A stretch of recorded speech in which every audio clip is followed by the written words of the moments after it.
Warners. Welcome to another episode of The Women Your Mother Warned You About, brought to you by Sales Gravy and salesgravy.university. If you want to level up your sales game, you got to be going to Sales Gravy University. We have almost 300 courses, both live and on demand. So go check that out. I'm excited. I just produced a couple new courses that I'm excited about. So go check that out. And today I'm excited to bring on to the show a man named Gerald Leonard. And Gerald and I met through our elite coaching program at Sales Gravy. So I started working with Gerald one-on-one, and he is just such an interesting, fascinating man. I really enjoyed my time working with him.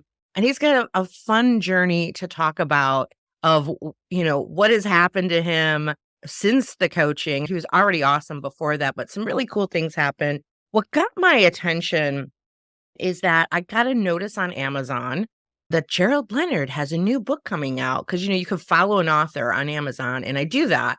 And so I'm like, yay, his new book is out, and I want to talk about it. So Gerald Leonard, welcome to The Women Your Mother Warned You About.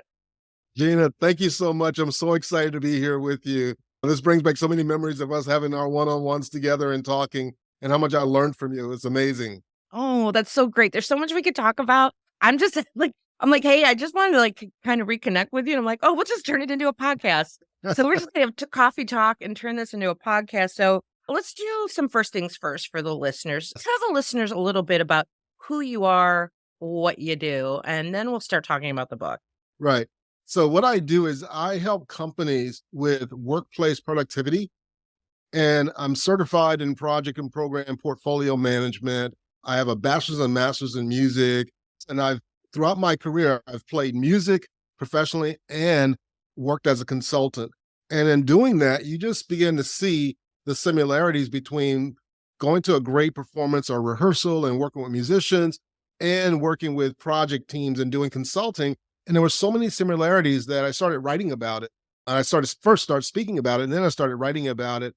And it's just been amazing. And also I'm really big on coaching, because as a musician, I started playing when I was 10. If you look over my shoulder, you see a little red guitar on the wall there? Yeah. That was my sister's. I used to steal it from her. And then she finally said, okay, you can have it. And then she let me have it for real.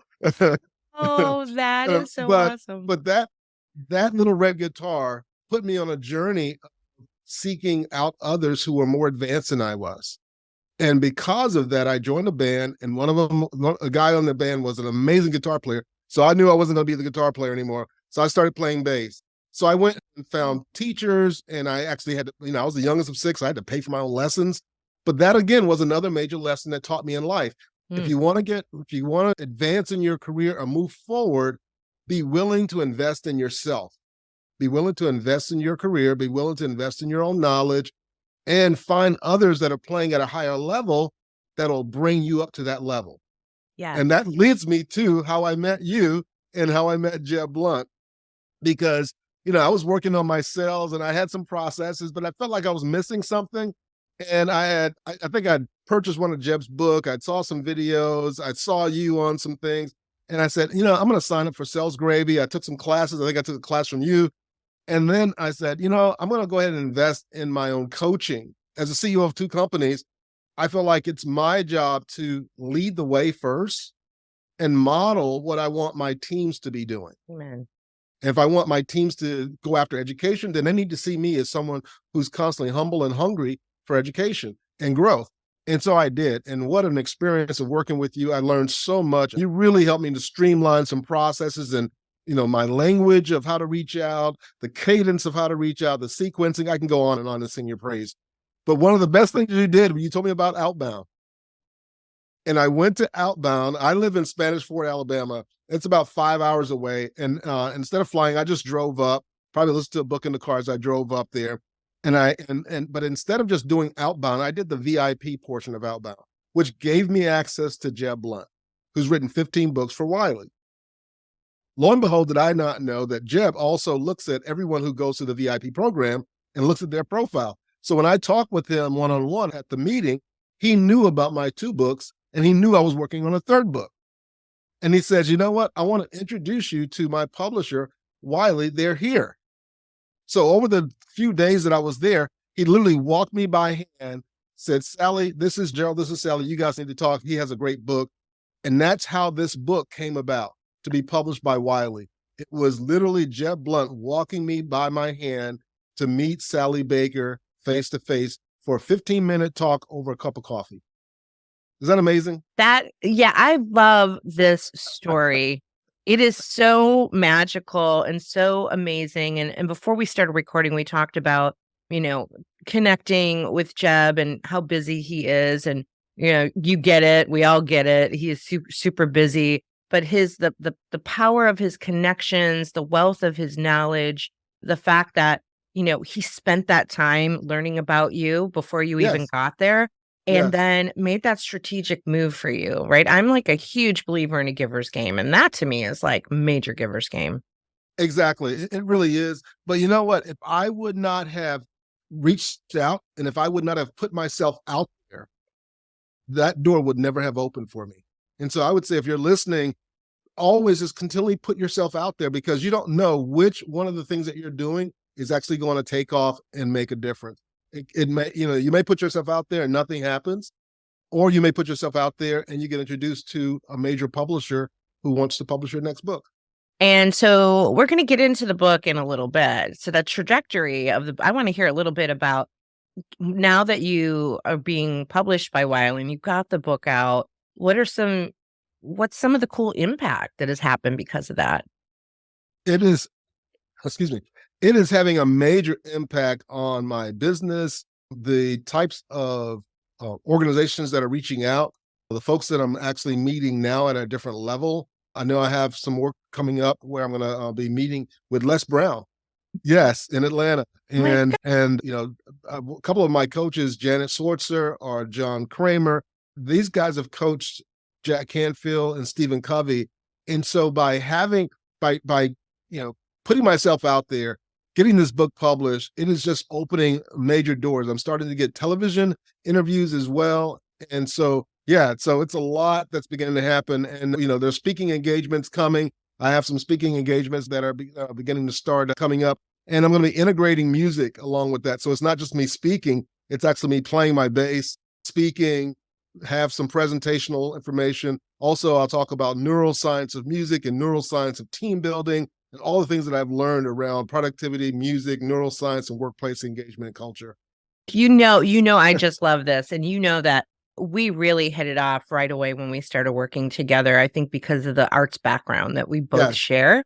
Yes. And I love the neuroscience behind it all and especially behind the arts. And, you talk about investing in yourself, and anyone who does really well in a coaching program or reaches out to coach, oftentimes for me, like the ideal coaching client typically is someone who has an athletic background or an artistic background, because both athletes and artists, they get it. They understand. Yeah, they get it. They understand that there is a lot of time that you have to put into it. And with that, you have to have coaches and guides that are going to help make you better, right? You can't be a great musician without learning and getting the lessons and getting the coaching. Same with an athlete. Like, they know that they need to be coached up in order to get better.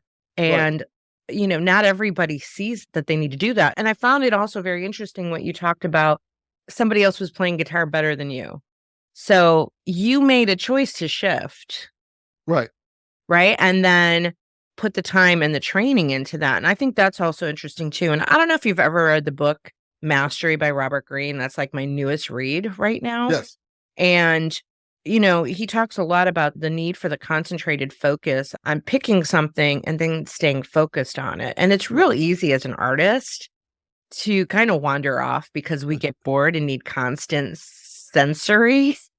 And but you have to stay dedicated to playing those same chords over and over again. And you have to do it in a way that keeps you engaged. And to build that mastery, you really do have to have that I call it deliberate practice and consistent practice. Those are the core things that you have to do is really be consistent. I created a tagline around mentorship and coaching I think you're going to love. And it's and what it is, it's mentoring and coaching is like being on the HOV lane in your career, in your life. Now think about Yes. the HOV lane, right? It's high occupancy lane. Yep. You're stuck now. You're in Atlanta, so you get this. Yes. I used to Yes. DC, New York. So anywhere you have traffic, you're going to get this really well. Even if you're in, wherever. Where I grew up in Lakeland, Florida, there's traffic. Everywhere is traffic.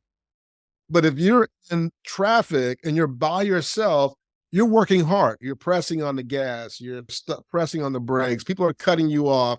You're just kind of stuck and you're moving very slowly trying to get, and it may take you an hour or two to get to somewhere. It could take you 30 minutes if there's no traffic. Yeah. But if you have one other person with you in the car, they open up and say, you can go to the HOV lane, the high occupancy lane, and there's usually no one on that lane. Or if they are, they're all going 65 miles an hour and they're just flying by and they're cruising, they're relaxing, they're having a great conversation. And to me, that's what mentoring and coaching is like. Because when I have great coaches and mentors, they put me on a trajectory to go further and faster in my life and in my career than if I was stuck in the traffic of life in my career and just kind of stuck there. Gerald, I love that. I wish I would have come up with it. It's so good. I'm like, okay, so that's interesting because it doesn't really cost you that much to get into the HOV lane. Like, what's it cost you? And here's the thing: you work less. You actually work less. You're less tired. You're moving faster. You're enjoying yourself, and it's not as frustrating. And you get to where you're trying to get to quicker. Yes. Yes. And if you think about it, right, if you think about why somebody would not use the HOV lane, oh, I don't want to have to go pick somebody up and share the ride. And that's an investment. Exactly. I want to be by myself. Yeah. But that investment ends up being really beneficial. Well, it costs you in the investment side, but it costs you to stay in the car by yourself as well. True. Yeah. Because you're always better off having someone to bounce off of. Exactly. And depending on where you are in your life and your career, it can cost you years that you could literally be somewhere further along in a matter of weeks or months compared to just in that place years from now by yourself. Well, you're a little bit of my hero because I have been talking for, I don't know how long now, 7 years that I'm trying to get my book written. For 7 years or longer. And finally, I hired a coach to help me do it. Like, I'm very coached up. Like, I've always invested in coaches for myself. But with for some reason, I'm like, I got this. I know how to write. I got this. I know how to do this. And I'm like, well, it's not happening. So there's a problem here because there's always an excuse of why it's not happening. And I got this coach and it's a pretty penny when I'm paying. I had to swallow hard on that and run it by my husband and be like, but it has been like the best thing I could have done. I'm like, why didn't I do this sooner? Because she's doing all the things. Like, she's got an entire team helping me with editing and everything. Oh yeah. But she's a publisher, but she's coaching me. Yeah. On a weekly basis, twice a week. Yeah. And what she's able to pull out of me is fascinating because I have all this stuff locked in me that I don't even realize. Yep. And I can't pull it out of myself. And I get on a call with her and she's like magic. And I'm like, mind blown. I'm like, how can I not see this for myself? But we can't. Right. Well, Willie Jolly would always say, if you're in the picture, you can't see the frame. Amen. Yes, that's just it. That's just it. If you're in the picture, you can't see the frame. And here's the thing that I know. In 2015, I met Harvey Mackay. Mm-hmm. And that time, I think Harvey was probably about 80. Wow. At that time.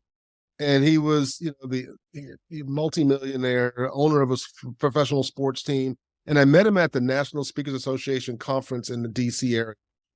And we started talking, and he was telling me about a course that he had that he was going to be selling, that he had charged like $150,000 per person for some NFL players and other folks, but he was going to give it to the folks at NSA to help for their benevolent fund for like $100. I'm like, I'm in. right? I'm in. Yeah. And Yeah. but he said, he goes, I really believe in coaching myself. He goes, I'm 80 years old and I have probably about 6 or 7 coaches. He goes, I love playing golf. I have a golf coach. I love cooking, gourmet food. I have a gourmet food coach. I have a stretch coach. I have a writing coach. I'm like, dude, you got 7 or 8 bestsellers. He still had a writing coach. And so the thing I learned from that experience was that it's really the reason he is who he is because of all the various coaches and people in his life. Because again, he realizes if I'm in the picture, I can't see the frame. Yeah. I can't see all of what I'm bringing to the table Yeah. if I'm looking at it from my own perspective. And many times we limit ourselves because of that. Yeah, I was just going to say, I think a lot of that has to do with self-limiting doubts, imposter syndrome. We don't see some of our own greatness. We hear a lot about focusing on like giving people feedback on how to improve, but Right. oftentimes we don't give feedback on how somebody is amazing or what is their secret sauce. And if we had, I as a coach, I really like to focus on that. Yeah, here are areas you need to improve in. Right. Again, your recognition of like, all right, maybe guitar's not it. Let me go focus somewhere else. Having Right. like that recognition to put you on a different and better path.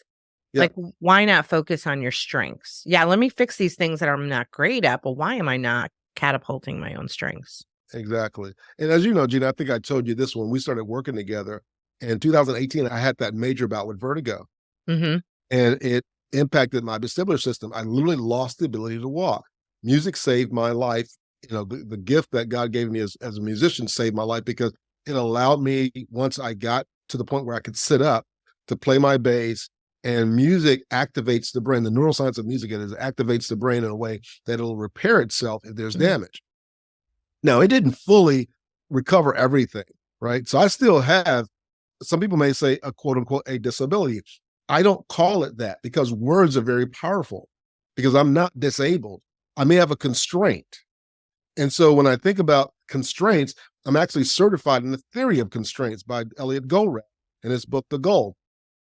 Well, when you have a constraint, you have to elevate that constraint and you have to leverage that constraint to get more done because a constraint is like a nozzle when you water your garden. You wouldn't consider that a bad thing. We go to the store and we purchase those constraints and we put them on the water hose. And now we use less water, but more spray. So by seeing my vestibular imbalance as a constraint, I said, okay, so that means the things that I work on my day-to-day life and my business have to move the ball forward. If they don't, I don't do them. Well, yeah, you and I have talked about, and I've recommended this. One of my other favorite books is A Beautiful Constraint. Yes, exactly. Exactly. You shared that with me and I read that book and again, it was an awesome way of looking at and how what you call certain things. If you have something that's challenging in your life, don't call it a disability because you're just telling your non-conscious mind, Yeah. I am disabled. So guess what it's going to do? Disable you. It's going to disable you. Yeah. Exactly. And you're going to see the world as I'm not able. Yeah, words definitely matter. And we're going to get into the neuroscience. Course that I just got done producing, or at least recorded, is called Selling with Confidence. And I talk about, part of like ways to improve your confidence. One of those ways is to get feedback from other people. And I've done a lot of research, a lot of studying on it. And some of the research I stumbled on was like, get constructive criticism from others. And I'm like, I just hate that word criticism. Criticism connotes some kind of, I'm going to critique you. I'm going to be critical. For me, that words matter that way. That brain is, oh gosh, here comes the criticism versus why not say constructive feedback? Exactly. Feedback goes, oh, right. Okay, great. I would love some feedback versus can I give you some constructive criticism? We Right. shut down. Exactly. Well, think about it. When you talked about professional athletes and musicians, as a kid, I, did lawns and other things to get money for lessons, to pay someone to not to criticize me, but to give me constructive feedback. Right. Because I wanted to get better as a bass player. And so, one, I learned the value of $1 and I also learned the value of education. but I also learned the value of getting constructive feedback. And then if I really want to get better at something, I'll tell my coach, don't sugarcoat it. If it's ugly, if the baby's ugly, tell me the baby's ugly. Jen Blunt says that all the time. Just tell, because I can't, if you say the baby's cute, but you really mean the baby's ugly, okay, I may like change some things about the baby, but the baby's still ugly. The baby needs to be changed or something needs to be done so that the baby is no longer ugly, but like really pretty or cute or whatever. And so I would rather people just come out and be very blunt, candid, but understanding that candor is not criticism, that candor is constructive feedback. Yeah. And it's also how I take it. It's not so much what the person says, it's what I hear and how I perceive it and how I take it. Yeah, exactly. And the other part of that I talk about in this course is that feedback is also subjective and an opinion of someone else and not necessarily gospel or factual, right? When we give feedback, this is why I think it's so important to have multiple coaches per se, because different coaches have different perspectives, for one. And then when you look at feedback and how you apply it, right, again, that is subjective too. And Exactly. So I think getting multiple kind of points of view on it. I'm into things like psychodrama. I'm not sure if you're aware of that. I'm sure you are because you're a smart man, but psycho and psychological analysis and putting those together and looking at a 360 view of something, like put yourself in the shoes of multiple people that would be experiencing you or perceiving you and what's their perception. And then at the end of the day, it's a really cool, I went to like a 3-day event years ago with a bunch of trial attorneys. I was the only non-attorney there, but I asked them, I'm like, can I come to your event? Because I wanted to watch how they actually applied psychodrama. And they use this in trial preparation. So they literally go, okay, so we're going to put this person on the stand and now let's role play how the jury perceives this witness. Let's role play the victim who's sitting there watching the trial, how their reaction is going to be. Let's role play. It's a really fascinating, because what they're trying to do is look at this really big picture of how everybody sees things and not necessarily subscribe to all that, but just be aware of it. Just be aware of it. Exactly. And I'm glad you explained the concept of psychodrama, because I had never heard that term before. Okay. And the vision that came to my mind was Right. Yeah. Like one of the horror movies that is like a psychodrama. I read a lot of books. I'm currently reading a book that was actually published in 1978 called Born to Win. And it is written by psychologists, and it's a perspective on a psychoanalysis and transactional analysis and the different parts of our ego. So we've got 3 parts of our ego: the child, the parent, and the adult, and how that shows up. And I got into that because I started learning about Gestalt theory, and Gestalt theory, right, is a whole other, if that falls out of that psychoanalysis kind of thing. But you can actually improve confidence through doing this Gestalt theory thing, or you like literally address the thing that makes you uncomfortable or creates the self-limiting doubts in yourself. Exactly. So there's a lot of cool exercises on that. So with all that being said, we want to get that feedback to improve our confidence, but also keep in mind at the same time, it's people's opinions. And then you just have to take all of that in and then shape it in a way that works for you. Exactly. And, it's so important that we're talking about the coaching and mentoring and the, psychoanalysis and all those things, because, and then I'm going to shift a little bit, just talk a little bit about the book here. Yeah, let's do it. Because the essence of the book is how mentorship taught manager decision-making, project management, and workplace engagement. And here's the premise of the story. It is a business novel. Instead of it being just a regular, nonfiction, this is how you do things. Let me tell you a couple of stories in the process. The whole book is a story itself. I love it. It's the drama of, and if you think of Ted Lasso, that kind of drama, multi characters and parts and flaws and all kinds of different things going on. That's really how the book is written. I wrote it with a fiction writer coach who was also a musician, and who also was the orchestra manager for a major symphony orchestra. So we were able to pull my background as a classical bass player and his background as a musician and an orchestra manager into the story, because the story is a guy named Jerry Hall, who's a bassist for a symphony, wins the job also of being the orchestra manager. But he doesn't have all the business skills. So he has to go and reach out to a professor named Dr. Carl Richardson, who starts mentoring him. So it's kind of like The Goal, the book, The Goal by Go Red, where Alex reaches out to Jonah. And Jonah's a physicist and he's teaching theory of constraints. Well, that's a really heady topic. Well, my topic is really around, portfolio project decisions and complex modeling things. So how do you teach something that complex in a way that people can get it? Well, you turn it into a whole story and you allow them to experience the processes through the story. So as Jerry's trying to figure out, okay, how do I do this? I'm going to need some help. He reaches out and starts getting mentored, and they meet over coffee on a regular basis. And he begins to slowly dole out all the information that he needs, giving him charts, giving him insights. Hey, read this article, take this program, look at this, look at that. And then he goes back in the next chapter and puts it all into practice with all the drama in his life, his marriage, with his teenage daughter that's going through some stuff, his son, the conductor's a prima donna. You have all this stuff that's going on. And while you're watching him go through that, you're also assimilating the lessons that he's learning. And then you're watching him, how he's putting into practice what he's been mentored on, and that he really becomes successful as he goes through that, and creating a workplace where everyone is engaged and everyone's bought in, how to get a lot of things done really fast in a very complex environment, and also how to make decisions when you have a lot of chaos going on. And so the book really teaches you and gets you engaged in those things.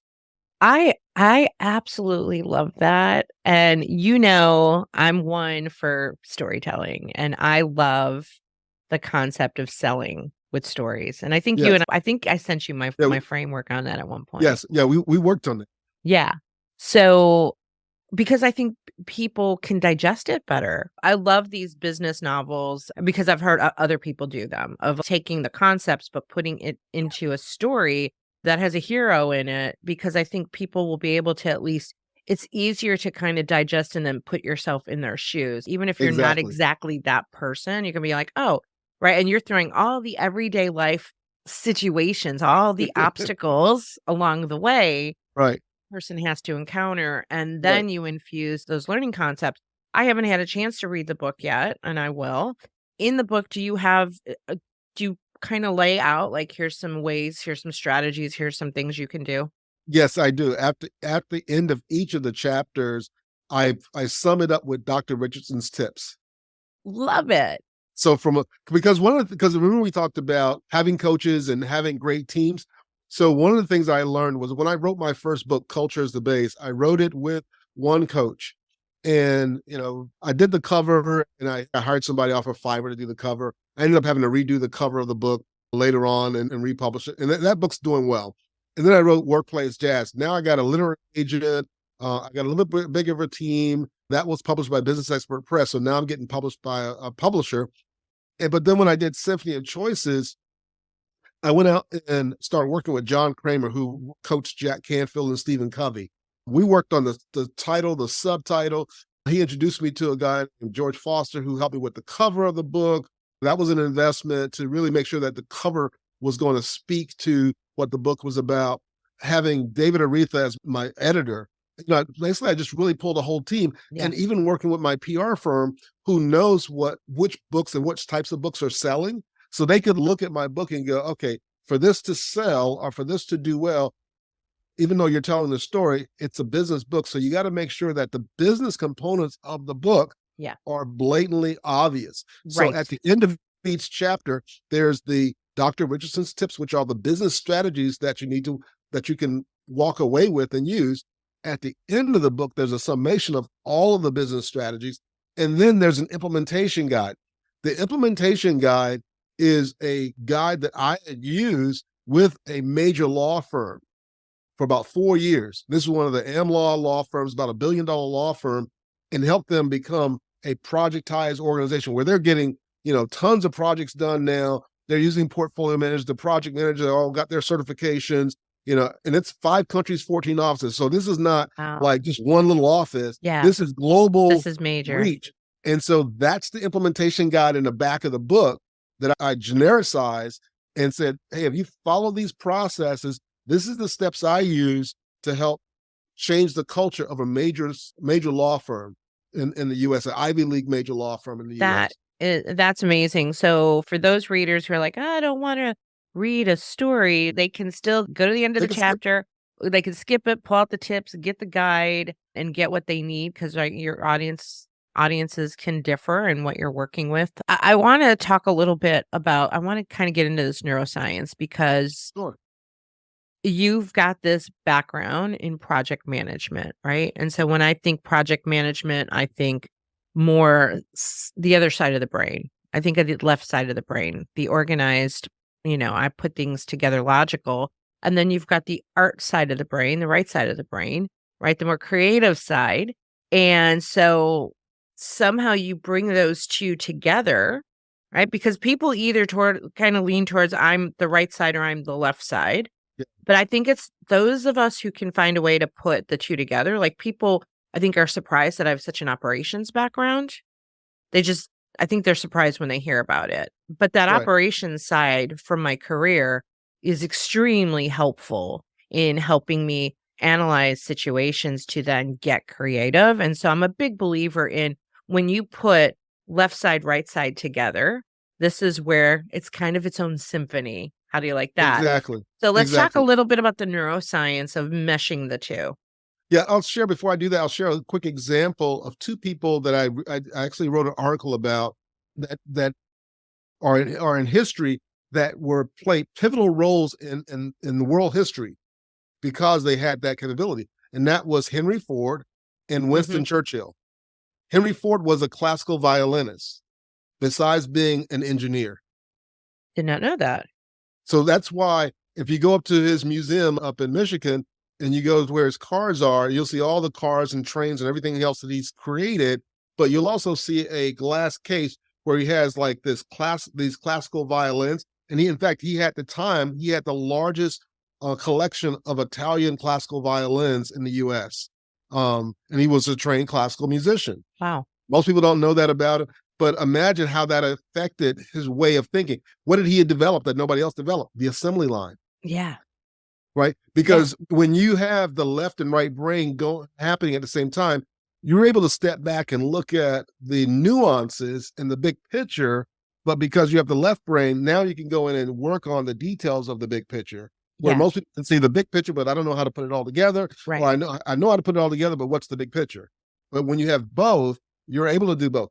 Winston Churchill, what did he do? He saved England. He saved, World War II, right? With all the challenges that were going on.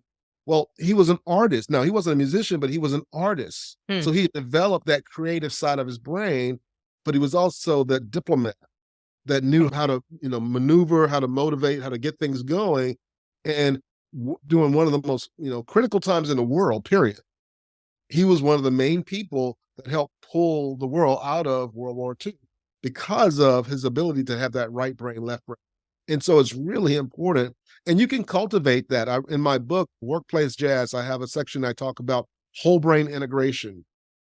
Now, musicians develop that because of just when you're playing music, and this is why I hate when they say, oh, our school budgets are tight, so let's pull music out of the schools. Yeah. If they would have pulled music out of the schools, I wouldn't be who I am, right? And it's not just that, but when I got to college, because of all the musical training, and I had to take like these math classes and things like that, the math teacher would look at me and go, why aren't you a math major? You're so good at it. I was like, okay, but that's not what I love. But it was the music. And when I switched careers and started getting into computers, working on computers and learning the code and learning project manager skills. And so it was like picking up another instrument. Right. Because the same concepts, the same philosophy, the same logical parts of our brains that are being developed are the same parts that are needed for technology. If you find a lot of developers, coders, technical folks, they have a musical background as well. I've met more musicians who are coders and artists than in almost any other field, because that logical mindset of music and technology really go together. Hmm. It really does. It really goes together. But what I found is that by meditating, you can also develop a kind of like a whole brain Yeah. model where you can connect the left and right brain together. It takes time. Obviously, it's something that happens that you have to be curious about. You have to study. You have to want to learn about it. You have to want to know about it, and you have to apply yourself. And that's how I've used it. I love that. Meditation is definitely that's something else I talk about with my confidence coursework of Yeah. getting our brains to that place. And especially if you have a fast moving brain, like I will do 5-minute and 10-minute meditations. So for anybody who really struggles with how am I going to do that because my brain is working too fast, there are all kinds of apps for it. I literally just set a timer and follow a couple different mantras that I use that Yeah. then help settle my brain. And it's in that 5 to 10 minute spurt that I feel a little bit calmer. I've got a good friend, Rachel, who does breath work now. She's gone down the breath work path of there's so much involved with breathing techniques and different Yes. type, and people are not even aware of all the ways you could breathe to Right. restore your brain. Exactly. And here's the thing that I learned, because I actually, I'm not a breathwork person, but I actually went with someone who does breath work and got some work done on me around Yeah. breath work. Yeah. And then I'm curious like you yourself, and I read the books on breath work. And one of the things that I learned about breath work and why it works so well is that it's not that we need more oxygen, is that we need to optimize the carbon dioxide that we have in our system, Yeah. because it's the carbon dioxide that goes throughout our system that drops off the oxygen to the rest of the blood, to the rest of the body, to make sure that our bodies are well oxygenated. Yeah. And so by learning how to breathe right and some of those other breathing techniques, we actually can optimize how our bodies are using the oxygen and the carbon dioxide that we have in our systems, which is fascinating for one. And then there's something called box breathing that Yes. a lot of the military Yep. and Navy Marines use when they're under stress. And that's just counting. You take a breath in, you count to 4, you hold Hmm. it, count to 4, you let it out, you Count count to for. 4, and then you hold it again. And just breathing can change your physiology. It can change your mindset, it can slow you down.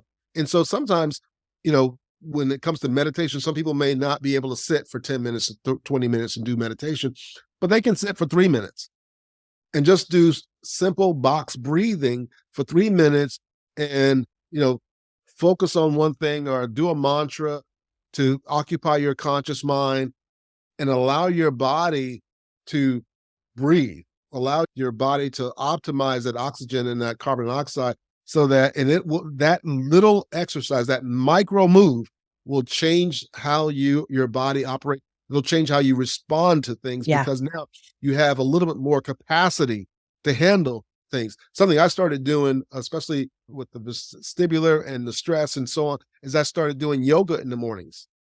And yoga to me is, when after you take a shower, you take your rag and you Yeah. squeeze it, you wring it out. That's like yoga to me is you're wringing stress out of your body. Yeah. And by doing that, it's okay. So now when I do my meditation, I can listen, I can be more calmer. I'm not as stressed.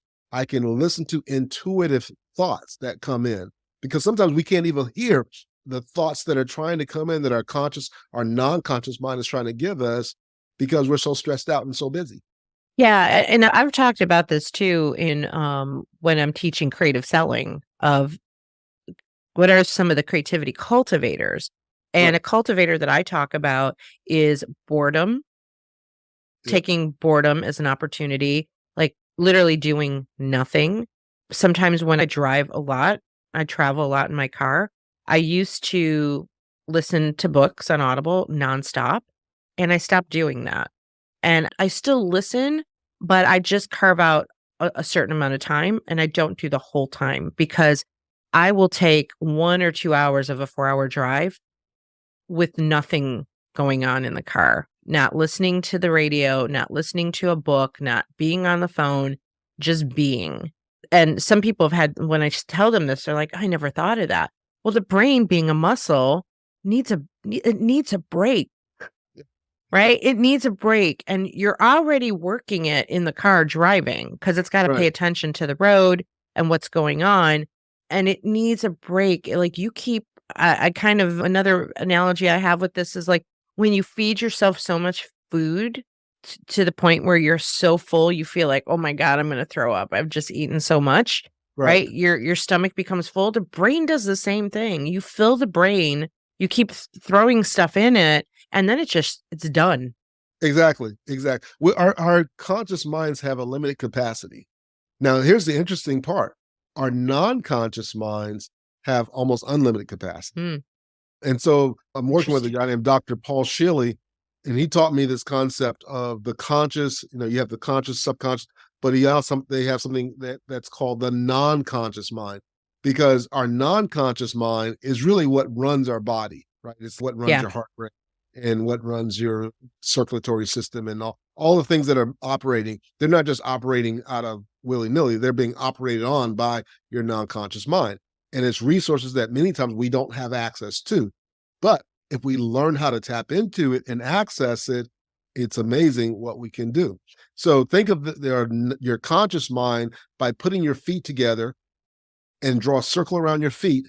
Let's say that's the size of your conscious mind. So in other words, if you were to see something, your eyes take in 10 million bits per second. You're only aware of 4 bits per second. Wow. So think about all the stuff that we see. Yeah. That's 4 bits per second. But our eyes are taking in 10 million bits per second Yeah. of information that we can't even see. And that's why we walk into a room and something happens and we're like, I'm not sure what happened, but something's not right. Exactly. Because our non-conscious mind has saw it and we're not consciously aware of it, Yeah. but we know it's there. But it's in there. Exactly. So our non-conscious mind, if you take your feet with that circle, put a dot in the middle, and then go out 11 miles from where you are, 11 miles, wherever that is, think of some place that's 11 miles away from you and draw a circle all the way around you, 11 miles wide. That's your non-conscious mind. Ooh. Ooh, it almost sounds like a dangerous place to be. So, here's a great takeaway if you're listening. If you're struggling with a challenge or have a problem, write it down on a piece of paper, look at it, and then ask your non-conscious mind, literally ask your non-conscious mind, how do I solve this problem? Then put it away and go do something else for a couple of days. Love that. And then when you come back to it, your non-conscious mind with all those resources would have gone out and figured out how to solve this problem or who do you need to talk to? Where do you need to do? Because for me, if you think about it, I'm going back to publishing my book. I knew I wanted to find a major publisher. I had no idea how. And so I'm thinking, okay, how do I do this? And so the idea came up. Jeff Blunt has this conference. Go to the conference in Outbound. Did I know how that was going to happen?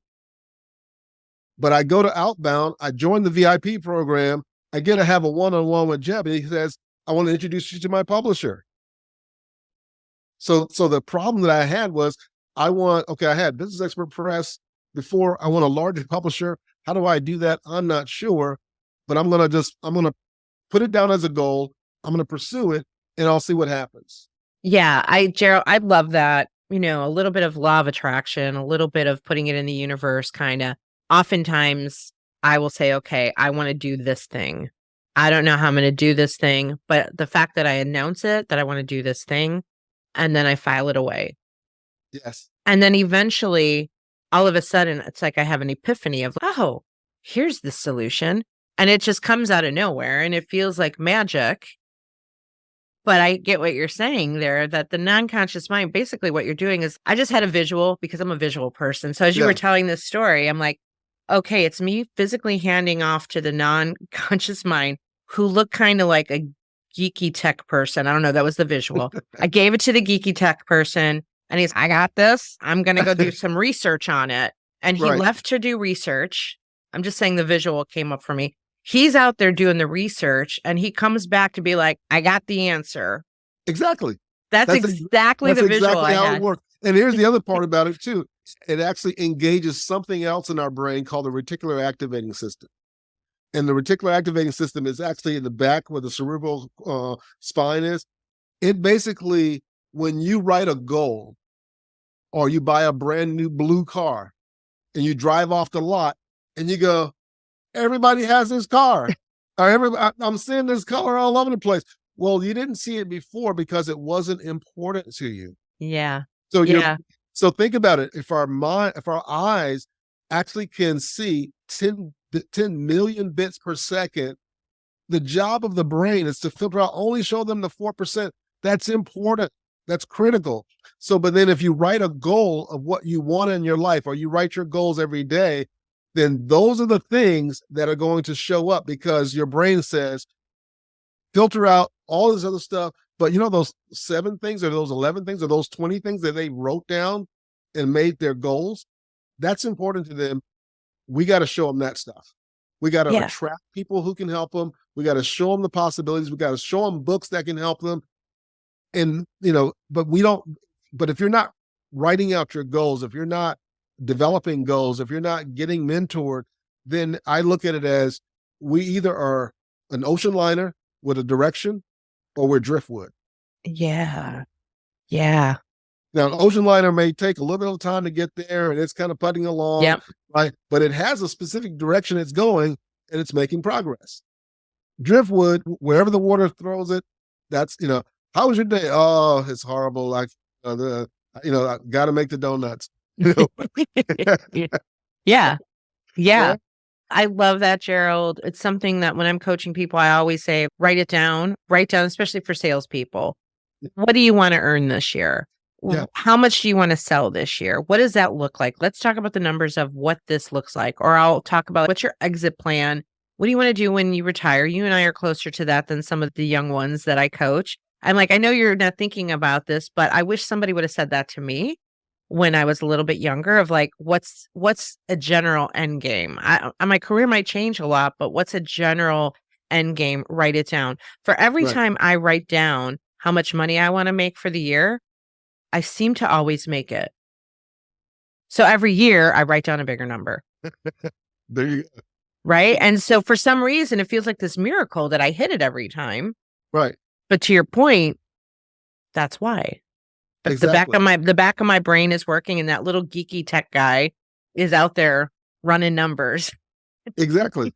And we all have, I think that, you know, we all have that capacity and that capability, because we all have the brains that ability to do that. We all have a conscious, subconscious, and non-conscious mind that has all of these amazing things that go along with it. I love the non-conscious mind. A couple other things I want to talk about, and before we wrap up, because I can't believe an hour has already gone by.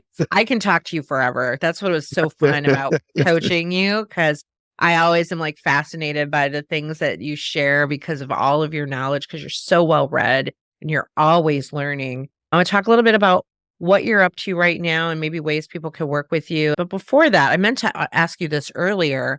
When we talk about coaching and having multiple coaches, and I'm surrounded by people with multiple coaches. I have multiple coaches. You have multiple coaches.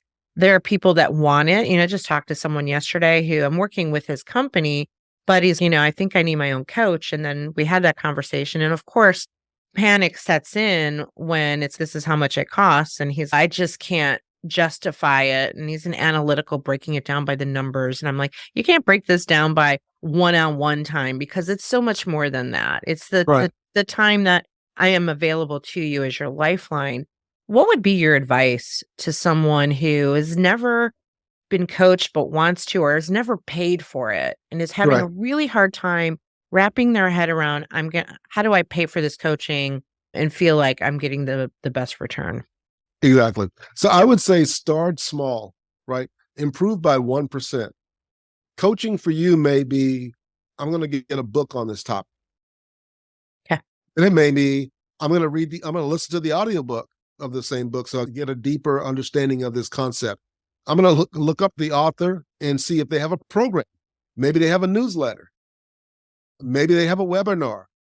Who knows? Maybe they have a short, course that is like $50 or $97 or $100 or something along that line. What I found is that a lot of authors, a lot of experts, they have like incremental steps of how to get next to them before you have to pay the big ticket for the coaching program. I learned from Jeb Blunt first by buying one of his books from Wiley. Was that $24, $25? Taking one of the programs, was that $90? Meeting you and taking one of your programs, $100 or something, $150 or something like that. And then over time, and as I saw the material working for me, and I started writing out my goals and I started seeing things happen, then I was like, okay, now I can take the next step. Now I feel comfortable. If you try to jump in and go, I want a coach I'm going to pay them $10,000, that's a whole different ball game. Plus, you also have to believe that you're worth it. And I think a lot of times, folks who go after coaching, and I think about the best athletes in the world, they spend hundreds of thousands, if not millions of dollars on a coach. Think about Tiger Woods. He's made $1 billion. How much do you think that coach cost him? You think this guy's going to make, $10,000? No, he's probably making close to $1 million or more working with Tiger. But look what Tiger's making. Right. Right. And Tiger was like, I'm worth having $1 million coach because because now I'm making $1 billion. Well, if you're making $100,000 or you're making $50,000, is $1,000 coach worth it? Is a $25 book worth it? So you have to start somewhere. So start small investing, start seeing the growth in yourself, but also as you grow, you're going to see that you're worth being invested in. Yeah. Once you understand that you're worth being invested in, you're going to not only embrace that coaching and go after that coaching and invest in that coaching, but you're also going to make the most of that coaching because you just invested a lot of money into that coaching, and you want to get out what you're worth. And so I think it's a twofold. It's start small, but also see that you're worth being invested in. And if you want to invest in yourself, why would anybody else invest in you? Oh, that's it right there. That's it right there. That's the magic of it. And it's scary at first, but you and I have been through it. Even though the coach that I'm working with on the book, it is the most expensive coaching program I've ever paid for.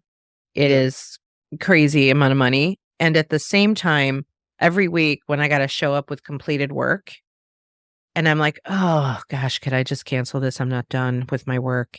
And then it forces me to get the work done. I'm like, I paid for this. I have to show up. Otherwise, I'm going to hate myself that I didn't show up and I paid for something that I didn't use. Exactly.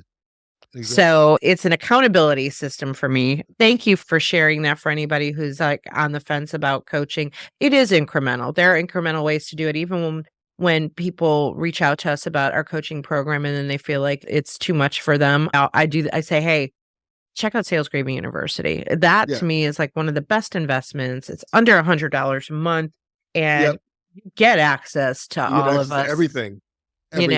Everything and the life courses. And that's my little shameless plug for salesgravy.university. I would totally agree. I would totally concur.